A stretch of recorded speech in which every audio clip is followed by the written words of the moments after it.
Welcome back to Let's Get Defensive, the show where we take a deep dive into modern science and health research, from nanotech health robots to AI-created vaccines, learning to hone our immune defense systems against the threats of a modern world. Wrong show, buddy. Wrong show. This is Let's Get Defensive. Let's not get all health and conscious and things like that. So definitely wrong show.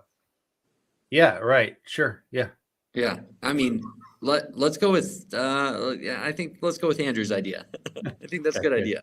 So we're gonna be talking defense and some space and some commercial aviation. We've got about 10 great great articles that we pulled out of the Ethernet or the internet or wherever it is, and then we're going to break that up with a commercial breaks, which has got bags more news going on in defense, space, and commercial aviation.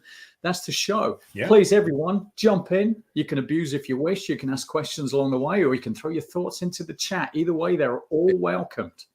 So coming up, we've got Terma, Lockheed Martin, Dassault, Saab, Safran, AeroVironment, Boeing, Embraer, Seraphim, FDH Aero, and HII, and probably more. Let's just start at the start. Greg? Start at the top. Yeah. Terma, Denmark's defense giant, is stepping up to modernize the Royal Danish Army's air defense with a very short-range air defense system.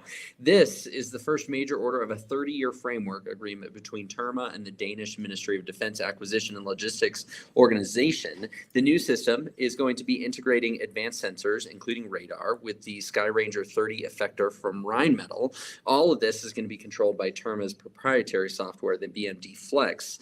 The any sensor best shooter concept means any platform, whether it's on land, sea, or air, can detect threats and choose the best response to neutralize them.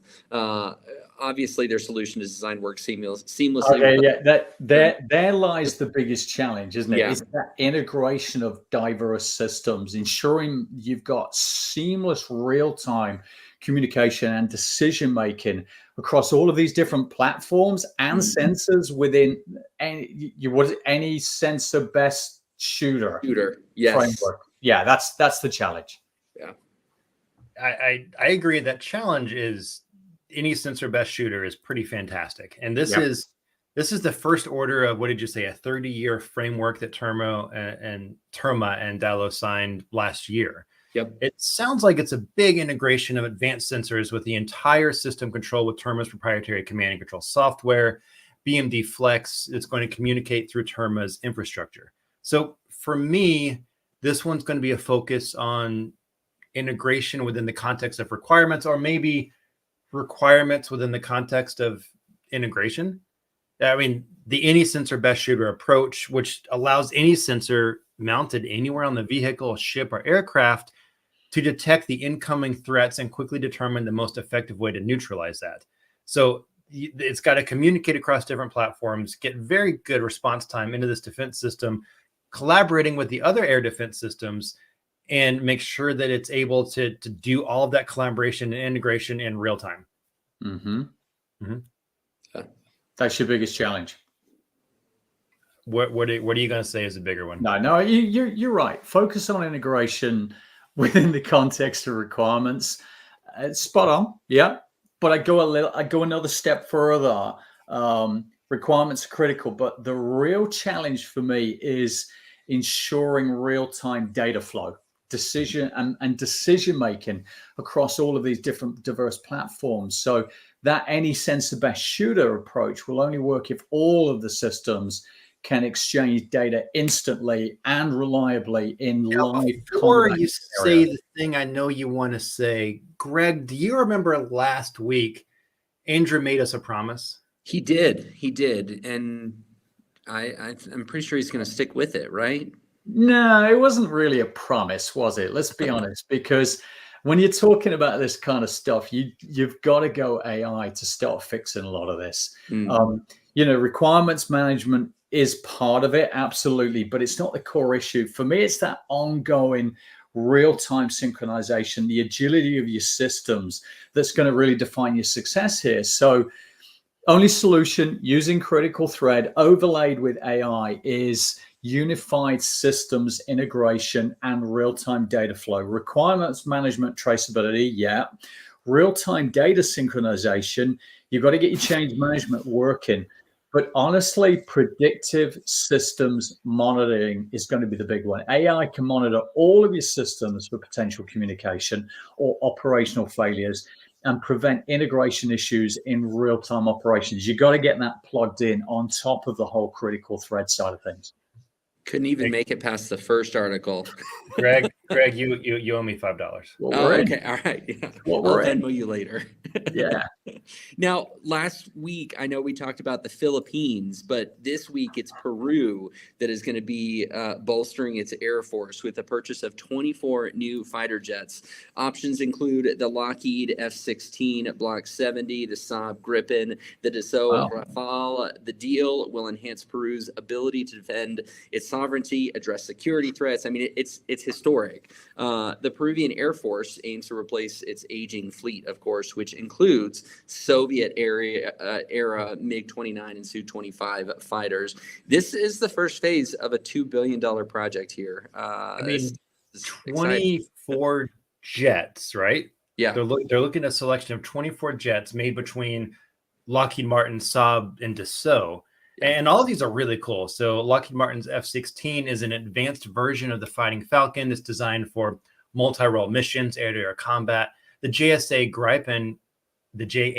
Gripen is known for its agility and low operational cost. And of course, Dassault's got the improved connectivity, optimized radar systems, a lot of cool integration. Whatever they choose, they're going to have to look at, I think, operational maintenance as one of the key factors here.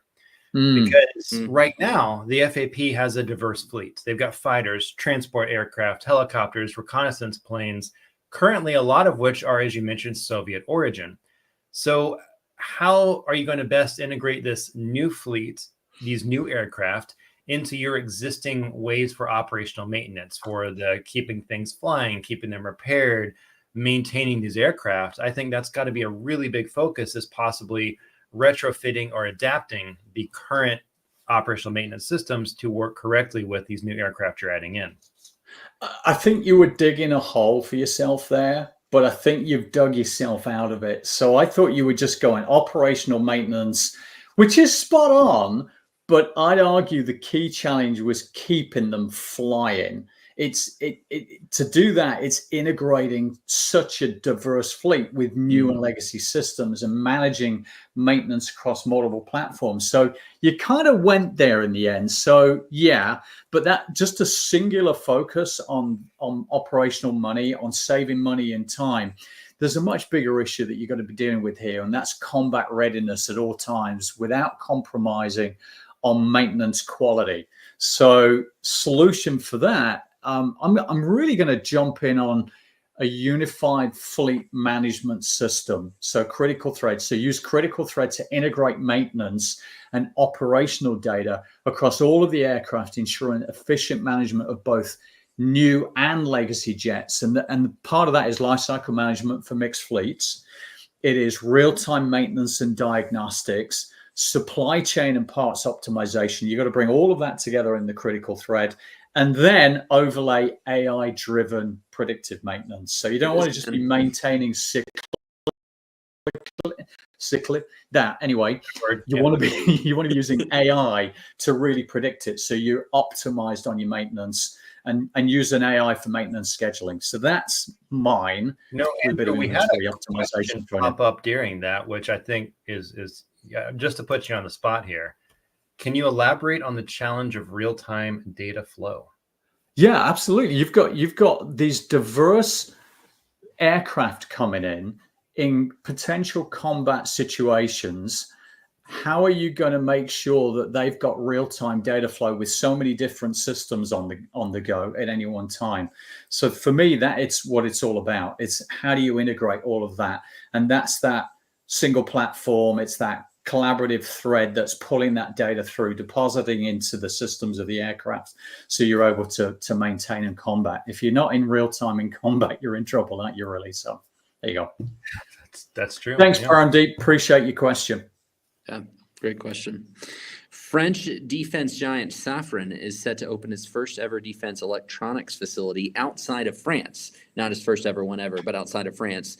And guess where they're opening it up? India, marking a significant deepening of ties between the two nations. Obviously, we know that there's a lot going on in India.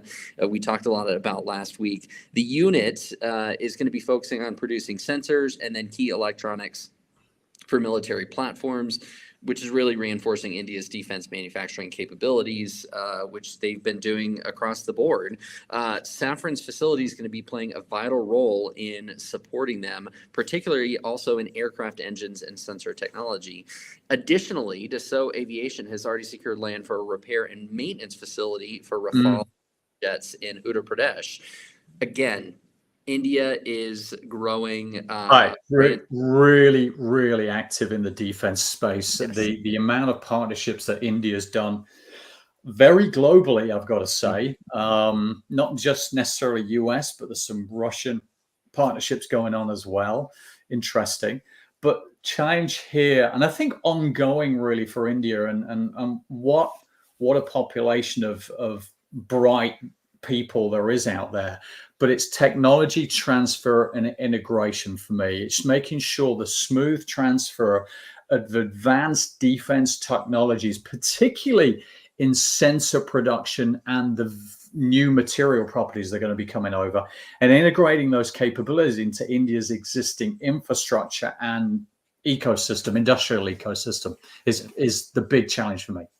I think in a lot of cases here, we're actually on the same page again, which is weird, I know, for the show. But last week we talked about Dassault moving to India with an entire subsidiary, words are hard today, subsidiary working on just focusing on India as just for India, right?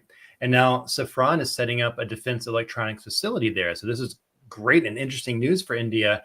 And they're really wanting to work with the advanced materials and metallurgy, because one of the key to manufacturing critical parts of military and civilian engines is those advanced materials and metallurgy. So there's a lot of technology that has to be absorbed by the Indian industry here to have the knowledge of how to do all this, the forgings, the castings of key parts for aircraft engines. So I think figuring out how to integrate basically the entire product lifecycle management system into India's infrastructure and culture is going to be the key. Okay. So Brian's answer is integrating an entire PLM system into India's infrastructure. Definitely important, Mr. Fence Sitter. But I would argue that really the bigger thing here is not just that PLM integration. It's about managing the broader knowledge transfer and technology adoption. That's the big one. I mean, we see that all around the world, but so I think that's the big one for me. How do we solve that? Just to be clear, I said the entirety of PLM, and you said no, that's too much. So let's add to it and also add more stuff into that. Is that what just happened? Not at all. I think what you didn't do is commit to the number one challenge and solution. The number one challenge is, as Andrew said, everything. It's the product lifecycle. I go, you need the product lifecycle, but what you really need is knowledge transfer and adoption by the local workforce.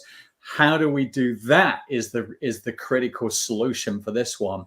And you've got to bring integration, operational alignment between Safran and India defense manufacturing capabilities. So you've got to have technology transfer management, use a PLM system to manage the transfer of advanced defense technology, make sure seamless integration of the sensor production and the metallurgy into India's existing infrastructure.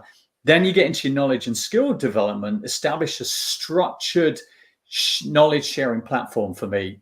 You've got to get that. And then you've got your regulatory and compliance integration, bring all of that.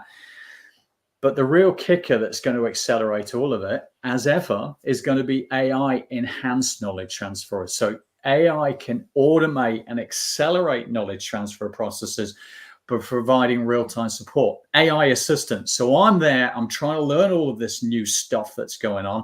I have a conversation with my AI assistants. They're pulling everything in from your PLM system using large language models, LLMs, even small language models. So it's giving me conversational help That's the best way to get your knowledge transfer going. That's the best way to get your adoption going, because then I'm in my own culture. I can talk, my language with something rather than going to another training course, which, you forget 90% within 48 hours anyway. So the best way to solve this is an entire PLM system with AI integrated into it that people can have access to and share data in real time. So again, on knowledge transfer. That was the number one, was just everything. Yeah, no, I like it. Just everything. Yeah. Speaking of everything, we don't get a chance to talk about all of the news on this show, but we do get a chance to at least let folks find out about a little more than just the things that we talk about. So without further ado, how fast can you read?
There's some themes happening here. Yeah, there is. Number one, Rheinmetall is on fire. Every week seems to be talking about Rheinmetall. They are doing a lot. The one thing I'm going to say, I hope they've got a good mess mom, because the amount of deals that Rheinmetall's involved in now or have done, their production systems have just got to be A game every day, cranking this stuff out. And the other thing I think, it's support. I mean, India just busy on defense, huh? We knew Airbus had already had a large presence in India, but they're growing. They're putting all their chips in, like everyone. Safran, etc. Yeah. A lot. Even Philippines. I mean, Philippines was military last week. This week it's Cebu Pacific, commercial aviation. That place is booming. It's growing, isn't it? Yeah. AeroVironment has hosted its first ever Defense Robotics Developers Conference in Orlando, bringing key defense robotics stakeholders together really to discuss innovations in these uncrewed systems, right? Senior executives from AeroVironment really emphasize the importance of interoperability, software integration, and cost-effective solutions for future defense needs. There's a lot of conversation around this market. Except here. Andrew, based off of DevCon happening here, I think that what we're really looking at is a collaboration, obviously, across companies, interoperability across multiple domains, streamlined software integration, cost-effective solutions. There are so many places I could go with this. But don't sit on the fence. What's it going to be? But I'm thinking that collaboration edges out all the other possibilities. I do. Because, even the president and CEO said DevCon represents the future of defense robotics by bringing together the best minds and fostering collaboration. We're shaping the defense solutions of tomorrow. So here we go. Even in their president says they're talking about looking at collaboration as what they think is number one. So I'm agreeing here. And I think when you're looking at multiple companies coming together, key defense robotic stakeholders, all of these folks discussing innovations in systems, helping each other out, how can you not say collaboration is number one? Especially when you bring in that, well, the chief executive said it as well. I think it's valid collaboration, but I actually think the biggest challenge here is true cross-domain interoperability. Collaboration is important. Don't get me wrong. The CEO said it, not necessarily Bryan, who followed him. The real test lies in making sure that these diverse systems can actually work together effectively in real time across various domains. It's far more complex than simple, kissing and cuddling collaboration. It really is. So sorry, Bryan, I got to disagree with you. Collaboration important. It is about interoperability. You can't have interoperability without working together. So how do we fix interoperability? Cross-domain interoperability frameworks. That's the first thing. Modular system architecture. That's the other big thing. So develop a modular approach within the critical digital thread, allowing different robotic systems to adapt and scale based upon, mission requirements. And I didn't even mention AI. Did you notice? No mention. I think I've got bigger things to fry on that one. I think it's getting that critical thread working before you bring your AI in. That's right. Boeing, you still mentioned it now. I thought you were going to go an entire article and not say anything about it, but here we are. Boeing has secured a U.S. Air Force contract worth up to $6.9 billion to produce small diameter bombs, SDBs. The deal includes I think under $400 million of that is allocated to foreign military sales to countries like Japan, Bulgaria, Ukraine. Production is going to take place in the heart of the U.S., St. Louis, Missouri, with completion expected by December 2035, so 11 years from now. The SDB, also known as the GBU-39, is a precision-guided bomb designed for high accuracy and minimal collateral damage. Each bomb can glide over 60 nautical miles thanks to the wings that it can deploy, and then penetrate over 3 feet of reinforced concrete. That's cool. That's awesome. Manufacturing at scale. That's the big one for me. Ensuring you can efficiently produce that large quantity of precision-guided bombs at a low cost and on time to meet both U.S. and foreign military needs. That beat that, Bryan, beat that. You're talking about SDBs here. SDBs are exactly the opposite of BFGs. That's right. Yep. And an SDB, but we're talking, they're small. So we're talking lots of them. And this contract's interesting because it had a guaranteed minimum and a $6.9 billion maximum, but we're not really exactly sure how many are being made. So it really seems like, regardless of what Andrew just said, the only thing that I can argue is number one here is for manufacturing at scale. Well, hey, there you go. Right. It makes sense. It does. To add a little bit, it's got to be manufacturing at scale that is low cost, that is accurate, that is precise. Okay, that's exactly where I was going to go. So, okay, you got in before me. I agree with that. So the solution has to ensure Boeing can meet those production targets. You're right. Maintain your cost efficiency, maintain your quality all the way. How do you do that? For me, get your supply chain, because they're going to have a heavy supply chain on this, supply chain production framework, end-to-end integration. Got to bring in your traceability, obviously, for the quality side of things. This is a big challenge, and I am going to overlay that supply chain integration all the way through to your lines, through to your production. And the best way to do that today, I think, is overlay your manufacturing operations management and supply chain integration system with an AI-driven production optimizer. It can continuously monitor production processes. It can identify bottlenecks and adjust your schedules in real time, or your workflows. So you've got kind of AI APS going on. Then you've got to get your predictive maintenance running, because things break down, and you want to be maintaining them when they need maintaining, not just, again, cyclical. I managed to say it this time. I'm pleased about that. And automated quality assurance as well. So get that supply chain, mess mom, AI over the top.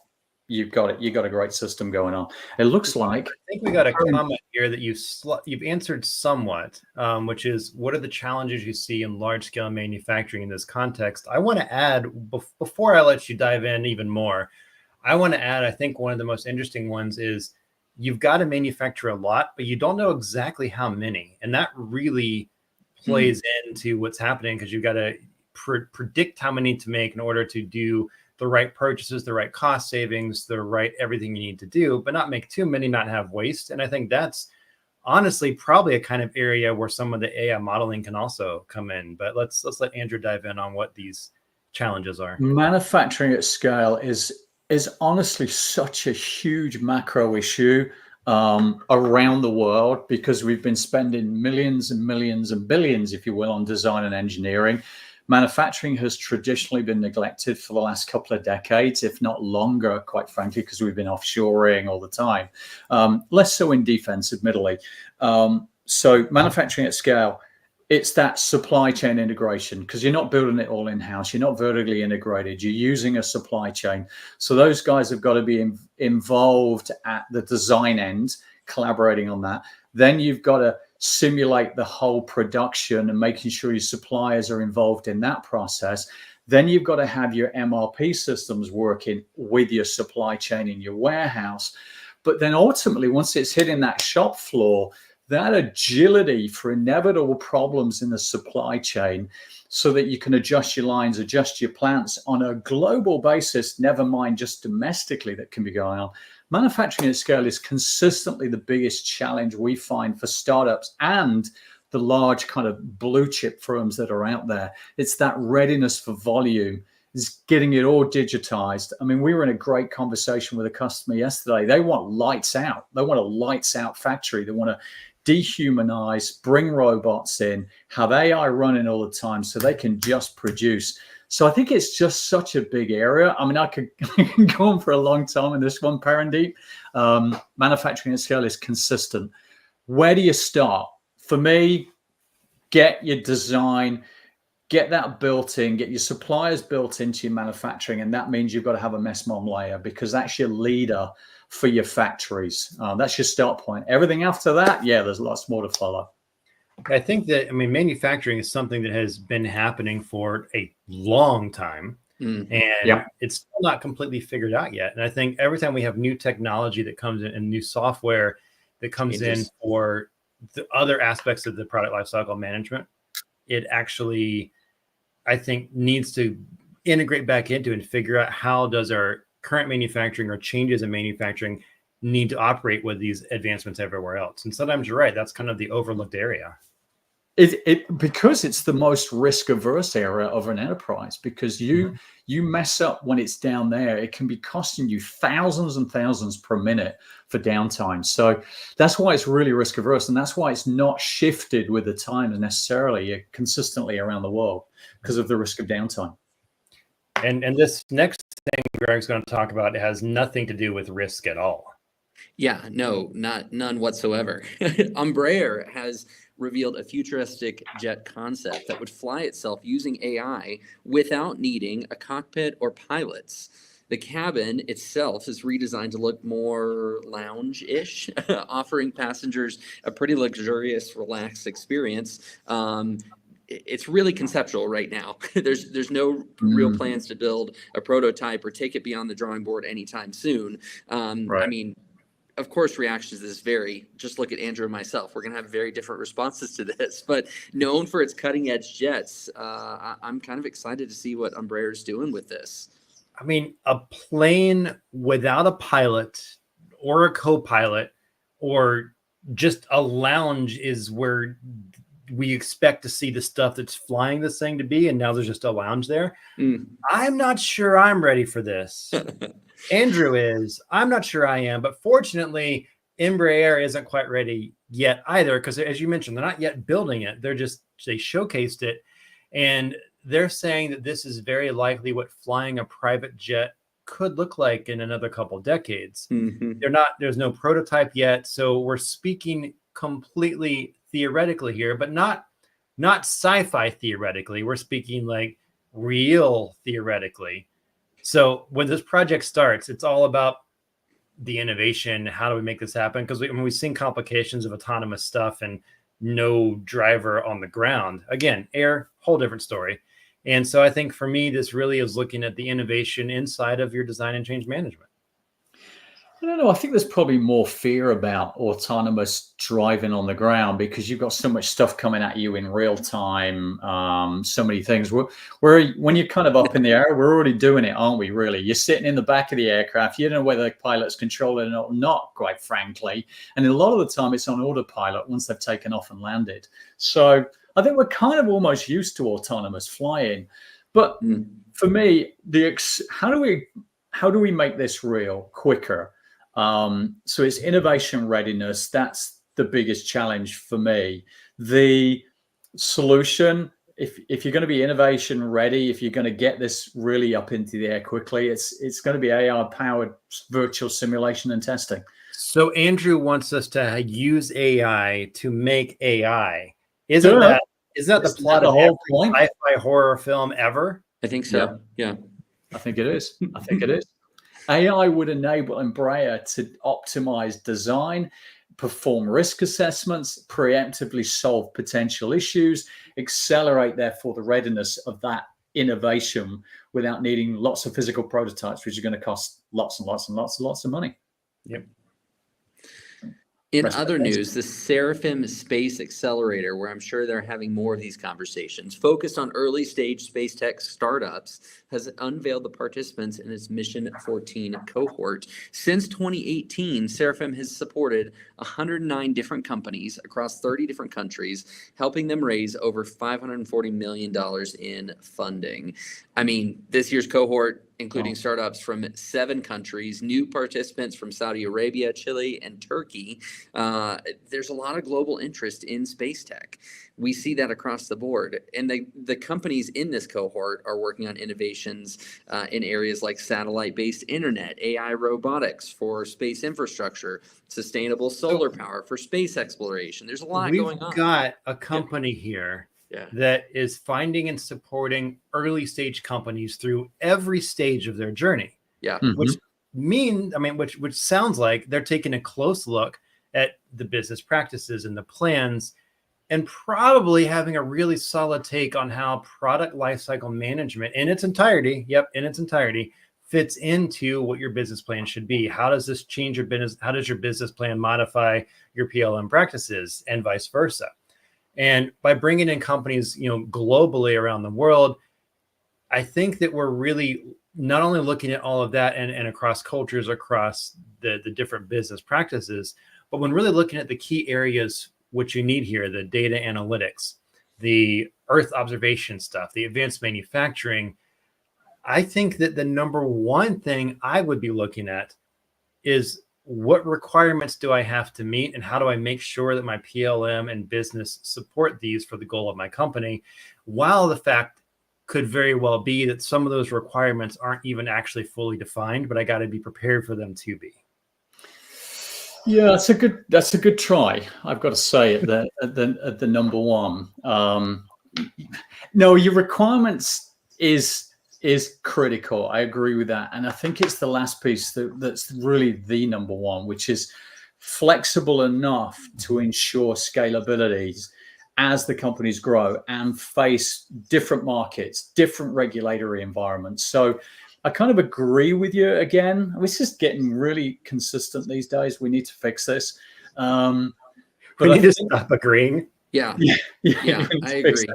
You know what, Andrew, you're wrong. Requirements are not important here at all. critical thread, requirements management and scalability within PLM. So the most important yet to speak to that is going to making sure that they're well documented, making sure they're traceable, scalable to meet market regulatory needs. PLM will need to enable these startups to manage their entire life cycle. How do we overlay that? We're going to have AI-driven requirements alignment and forecasting. So I think if you bring that AI engine again over the top of it, it's going to help you predict as you go forward, analyze market trends. You can feed that in there, analyze regulatory shifts globally and technical data. So again, it's your large language model that are going to come in, feeding these designers these requirements so that you're able to adapt as you go. AI, guys, you can't deny it, is going to fix this one, make it really impressive. I mean, it should definitely help to predict and prevent problematic production issues. Yeah. I don't like that stuff up. I don't like how much you two are agreeing with each other. So yeah, I know. back to your corners. Yeah. Let's take a quick break and maybe we'll get back at it.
I know we talked about it a bit last week about Embraer's automatic takeoff, and sounds like they're expanding that to more commercial use. But I think they're just going to keep running with that concept. Talk about the fully AI plane that they're making. They're at the cutting edge, aren't they, Embraer, right now? They really are pushing those boundaries.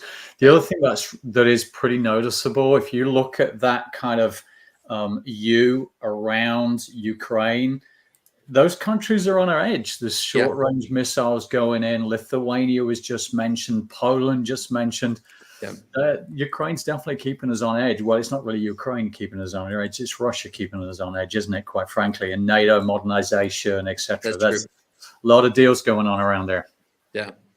FDH Aero, speaking of deals, has signed a new multi-year contract with China's AVIC XAIC to support the COMAC C919 passenger jet, which is really designed to compete with the Boeing 737 and Airbus A320 that dominate the market right now. This deal is really strengthening their role in the supply chain, offering new product lines, just-in-time delivery services, managed by on-site personnel, right? The C919 itself has already received over 1,000 orders, which is huge, gives China a real competitive edge in the market.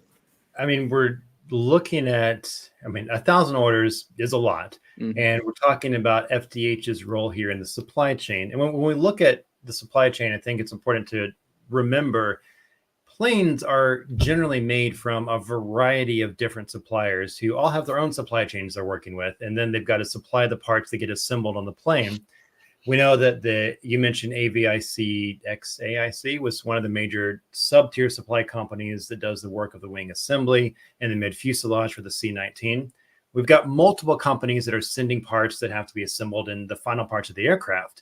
So one thing that all these companies really have to consider is their IP, the data that they're sending, because you have to know, how am I going to take these parts and assemble them with other parts that they have to connect to and work with, but without necessarily giving away all the IP inside of any like proprietary stuff that I've made, in engine work and any sort of these operations. And so there's that to look at. So sending those boundary representation models, removing the IP, in addition, making sure it meets all of the necessary requirements for flight. I mean, weight's a huge one for anything that goes in the air.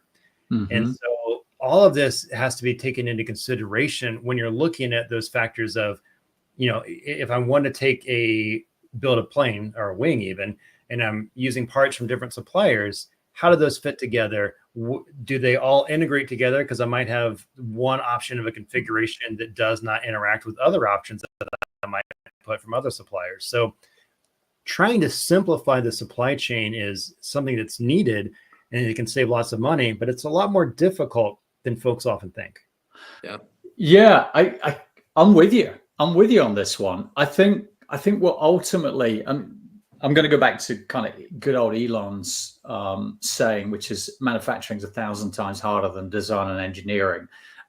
Absolutely. I think the Chinese are pretty good at manufacturing, so to speak.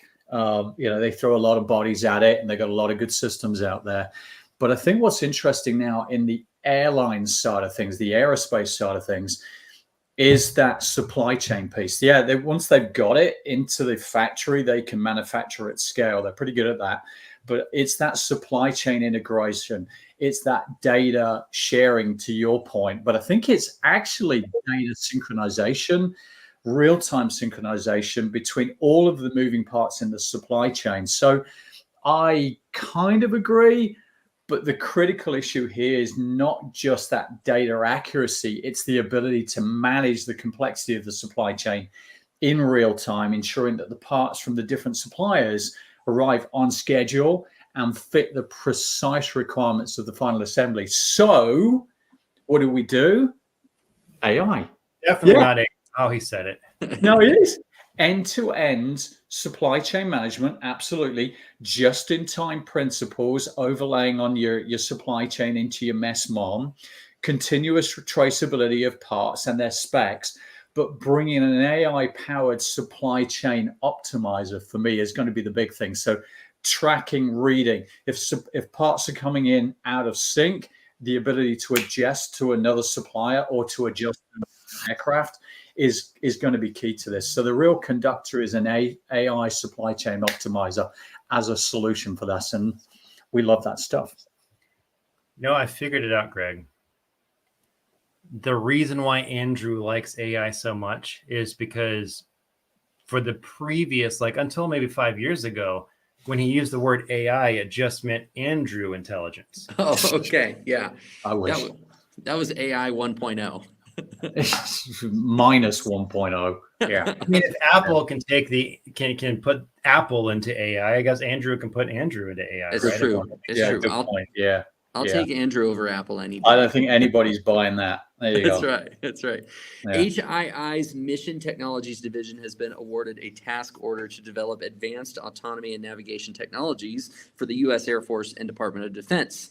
The research is focusing on 3 key areas: autonomous systems, non-GPS precision navigation, and robust global navigation satellite systems. Obviously, the project is going to be conducted at the Air Force Institute of Technology. The work aims really to address challenges in GPS-denied environments, which is going to enhance that, warfare navigation capabilities. It's exciting work that they're doing. Yeah, so there's the challenge, isn't it? It's designing and prototyping for GPS-denied environments. So developing reliable autonomous navigation systems that will function in that kind of environment, or even in compromised setting environments, making sure that it's all seamlessly integrated into their defense operations. That's the biggest challenge for me. Unlike the theoretical concept that we had from Embraer earlier, this project is one that is currently being prototyped and being developed. Yeah, and it's going to have all these stages happen, and you're going to have the autonomous systems. You're going to have these all having to work together cooperatively. And as you mentioned, it's in that non-GPS navigation. We used to actually navigate without GPS. There was a time in history where this actually happened, but now we're so reliant on it in so many things. I mean, we just start driving and follow the instructions of the magical robot in our hands, right? So the ability to function in a non-GPS environment is going to be huge. Mm-hmm. And this means a lot of design, a lot of change, a lot of innovation. So I actually think that prototyping is my number one, and feeding that into that loop of design and change. So make your prototype from your design, figure out what works and doesn't, change it, innovate some more, make it again, rinse and repeat. And of course, these don't all have to be physical prototypes. They can also be digital prototypes for some of these phases to help on cost and on some of the savings. You got to have a combination of all of it. Yeah.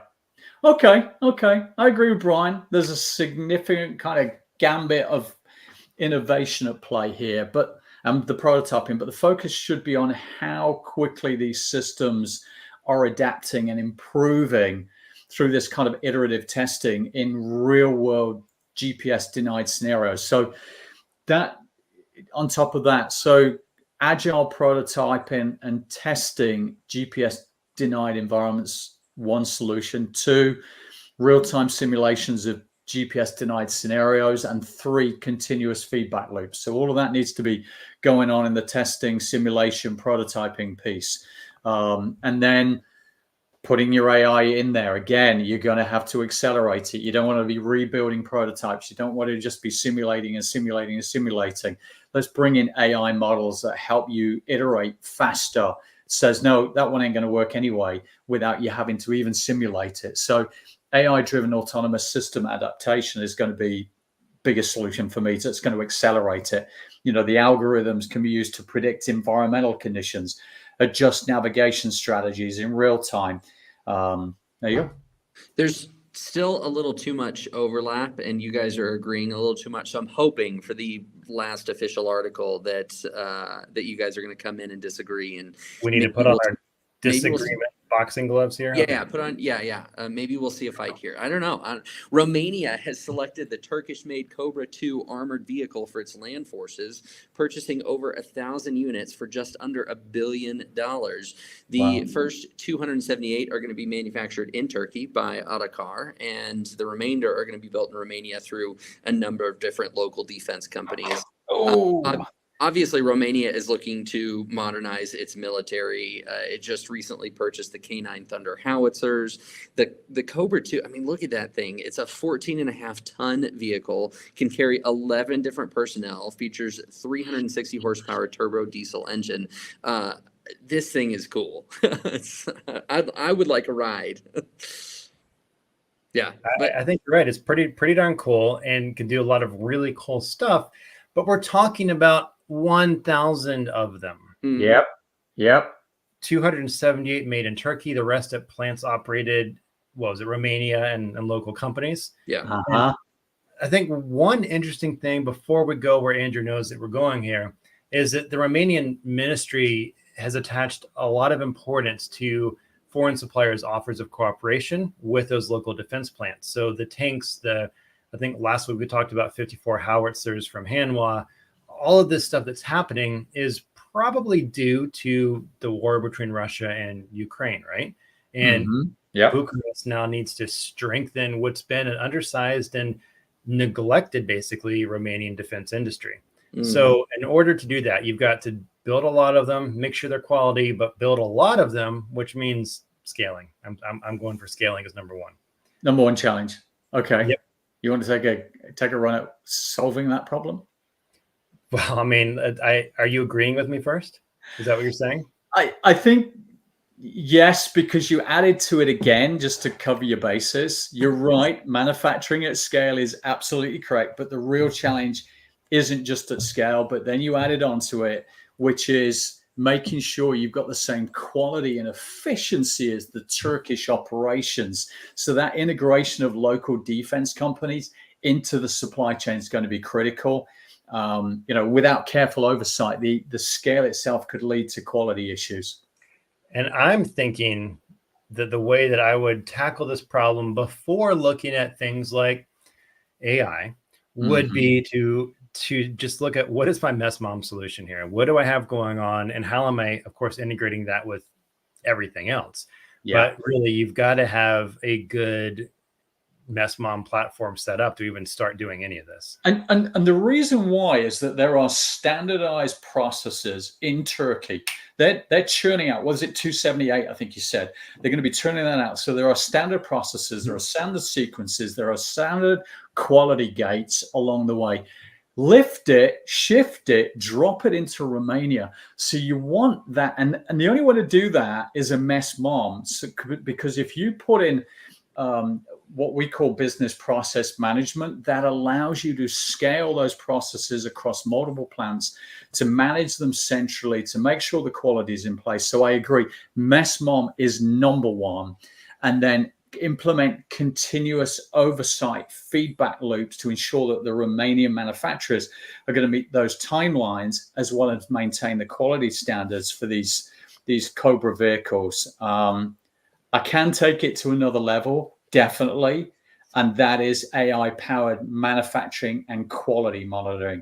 That key AI solution we'd bring in would be to use AI-driven production monitoring to adhere to strict quality controls and production schedules. That's really going to make you agile, no matter the circumstances and the predictions that you're going to have coming at you as well.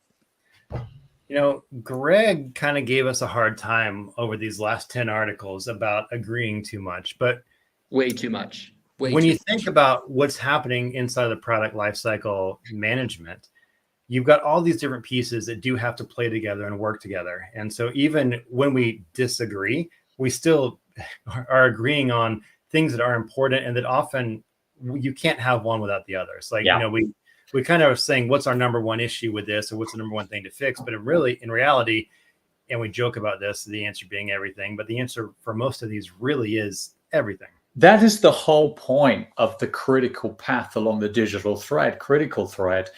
Eradicate silos, eradicate manual systems. Hey, you can't do it overnight, but over time, through a digital transformation roadmap, you're going to be able to integrate end to end. So when something changes on the front end of design, it hits your lines with reconfigured lines to adapt to those reconfigured design changes. So you're right, it's end to end. Everything's reliant on predecessors as well. And there's one thing that's happened, huge piece of news that we haven't even talked about yet, which everybody knows.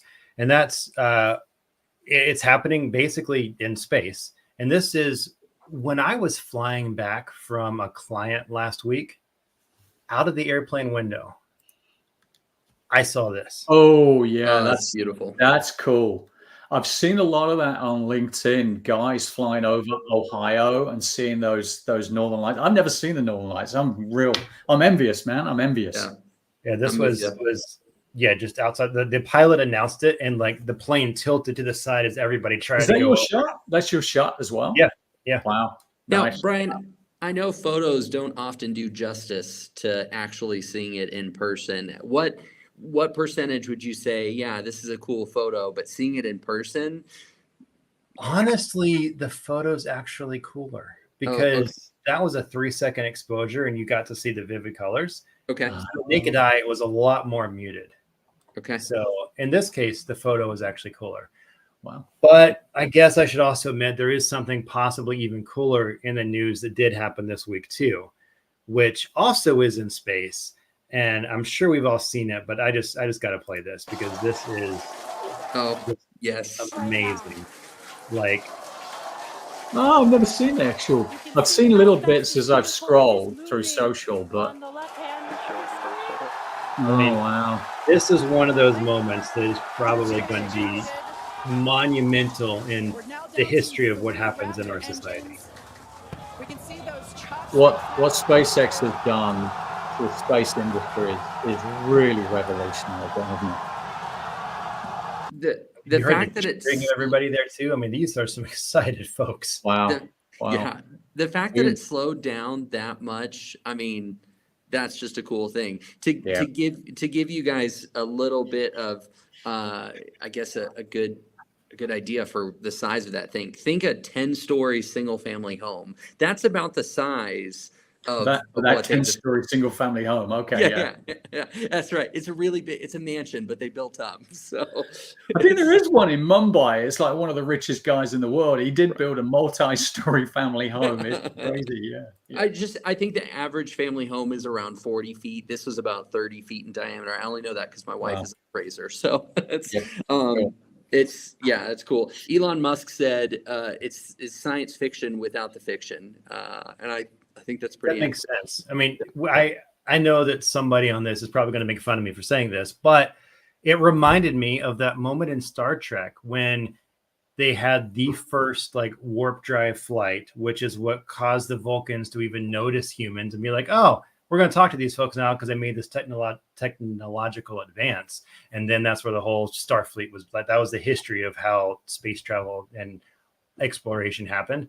I kind of feel like this is similar. I don't expect to see a space elf coming down and saying, hey, good job, maybe. But I do think this is one of those moments that, history will look back on and say that really changed a lot of stuff. This is a huge success. And we've talked a lot about Elon Musk and SpaceX and his other companies, but about their good handle on a lot of these manufacturing and product lifecycle management processes. I don't know what the number one is here because there's a lot that has to go in to make stuff like this happen. And it's not just throwing money at the problem, because people have talked about how, well, he's a billionaire. He just kept throwing money at it till it worked. But there's other billionaires out there. They haven't done this yet. So, and they've been trying, right? So there's something going right here. And it's a monumental show of just human engineering. I'm sure AI was probably involved too, Andrew, but what we've done is not I didn't do it, but it's really cool. It's cool. That's all I'm saying. It's cool. Love it. And with that, we're at the top of the hour. Let's get out of here. We're not going to let Andrew talk about AI anymore. We're just going to say, everybody, thanks for joining us. Have a great week. See you next time. Next week, same time, same place. And we're out.